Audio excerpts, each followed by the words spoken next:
hello viewers आपनालोक सकलोলৈ धन्यवाद जनाई আজি आपनालोকৰ ওচৰত একেবাৰে সহজ আৰু অতি টেস্টি হেলদি এক ৰেচিপি লৈ আহিছো এয়া মই লৈ লৈছো কলা জাম যাক ইংৰাজীত ব্ল্যাকবেৰী বুলি ক'ব পাৰি প্ৰথমতে মই এয়া কিছু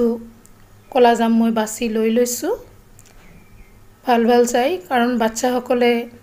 এই জাম খাবলৈ দিলে ভাল নাপায় কেহা টেঙা আৰু কিমান কি কথা কৈ থাকিব খাবলৈ বহুত টান পায় কিন্তু বাচ্চাক এই জাম কেনেকৈ আমি বুদ্ধিৰে খুৱাব পাৰো তাৰ কাৰণে মই প্ৰস্তুত কৰিছো দুই ধৰণৰ ৰেচিপি আহকচোন বাচ্চাক কেনেকৈ আমি ইয়াক টেস্টিকে মুখত লগাকৈ খুৱাব পাৰো এয়া মোৰ জাম বাছা হৈ গৈছে এয়া জামত মই প্ৰথমতে এয়া দি দিম অকমান নিমখ ছটিয়াই দি দিছো ওপৰত তাৰ পিছত এয়া দিছো মই জালুকৰ গুৰি খুব সামান্য পৰিমাণে দিছো কাৰণ বাচ্চাই জ্বলাও খাব বেয়া পায় এখিনি দিয়াৰ পিছত ইয়াতে অকমান এয়া দি দিম মই চাট মছলা এয়াও মই সামান্য পৰিমাণে দিছো সেন্টৰ কাৰণে আৰু হেখত একেবাৰে দি দিছো মই বিট লবণ বা কলা নিমখ এখিনি দি ইয়াক ধুনিয়াকৈ ৰাখি থৈ দিছো অকমান দেৰি পিছত ই খাবলৈ বেছি টেস্টি হ'ব তাৰ পিছত এয়া মই বাটি এটাত অলপ জাম উলিয়াই লৈছো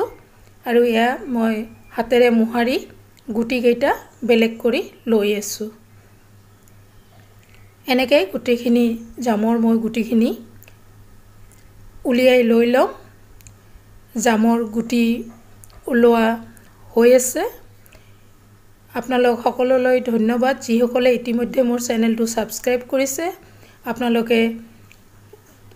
বহুত ধন্যবাদ আপোনালোকক আৰু যি সকলে নতুনকৈ চাই আছে আপোনালোকে সাবস্ক্ৰাইব কৰাৰ লগতে কাষত থকা বেল আইকনটো দবাই দিব তেতিয়া হলে নটিফিকেশনটো সময়মতে পাই থাকিব আৰু যি সকলে আপোনালোকে চাই আছে আপোনালোকে লাইক কমেন্ট শেয়াৰ কৰাৰ লগতে বিভিন্ন দিহা পৰামৰ্শ কমেন্ট আকাৰে দিব বুলি মই আশা ৰাখিলো এয়া প্ৰথমখিনিৰ মই গুটিখিনি উলোৱা হৈ গৈছে মই মিক্সিৰ বাটিত লৈ লৈছো আৰু মই আৰু কিছু কলা জাম উলিয়াই লৈছো হেখিনিকো মই বাছি লৈ লৈছো এয়া মই মিক্সিৰ বাটিত দি পেষ্ট কৰি লৈ লৈছো তাতে মই একো পানী বা একো বস্তু দিয়া নাই এই কাৰণে দিয়া নাই বাচ্চাই খাবলৈ হলে বাচ্চা মনোগ্ৰাহী কৰি দিব লাগিব আৰু কলা জামনত গাখীৰ বা বেলেগ দিলেও ই খাবলৈ ভাল নালাগে এই কাৰণে মই এনেকৈ লৈ লৈছো আৰু ইয়াতে এতিয়া মই দি দিছো অকমান নিমখখিনি দিয়াৰ পিছত এয়া তাতে দি দিছো অকমান কলা নিমখ সেন্টৰ কাৰণে তাৰ পিছত এয়া দি দিছো চাট মছলা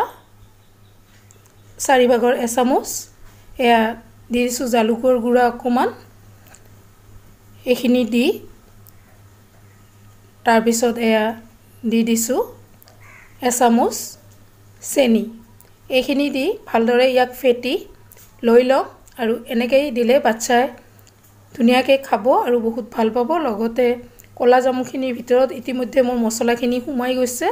হেখিনিও খাবলৈ বহুত টেস্টি এনেকৈ বাচ্চাক দিলে বাচ্চা খাই ভাল পাব লগতে তেওঁলোকৰ হেলথৰ কাৰণে বহুত ভাল আপোনালোক সকলোলৈ ধন্যবাদ জনাই আজিলৈ ইয়াতে সামৰিছো আৰু এনেকৈ বনাই আপোনালোকে নিশ্চয় বাচ্চাক খুৱাব সেই আশা ৰাখি মই ইয়াতে সামৰিছো ধন্যবাদ